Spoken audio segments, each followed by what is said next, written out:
یو ملګری سوال کړل او سوال لګ د حیا خلاف دی. دا مسله د ویډیو جوړولو مقصد هم دغه دی چې ډیر شي د حواله سره ماته میسیجز راغلي، ما په دې حواله سره په دې موضوع باندې په دې مسله باندې ما توجه نه ورکوله،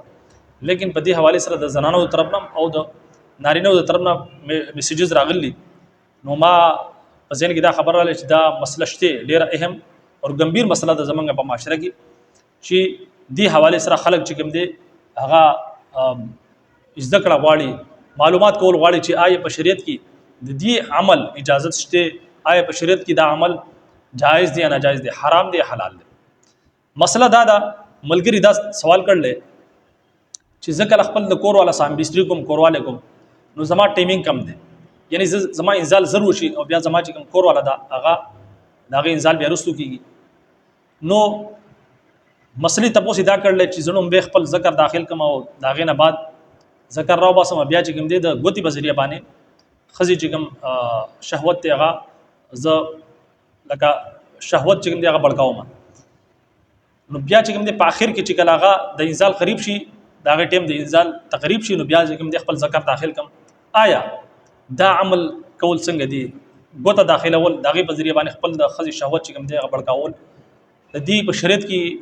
اجازه شته، دا عمل جائز دی یا ناجائز دی؟ ګوره شریع حواله سره خو پدې کې گنجائش ته لگا غوته داخله ول شي پدې کې شریعت گنجائش ورکړل، خو البته طبي حواله سره اسم د دې چند نقصانات کې دي شي. مثال طور پر لکه غوته داخل کې داغه سره دا نقصانوم کې دي شي چې دنه په رحم کې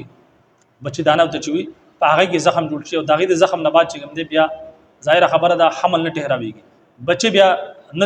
د بچي چې کوم دغه دی هغه بیا نه ټهراويږي. نو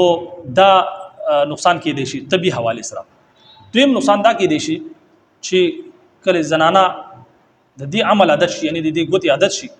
نو بیا هغه ته د خاوند ضرورت نشي را پېښې دي، یعنی هغه بیا چې کوم دی په دې دغه کې مبتلا کې دي شي چې هغه خپل خواهش کوم دی هغه په خپل پوره کوي. نو دا یو نقصان کې دي شي. خو البته شری مسله دا ده چې په دې کې گنجائش ته، خو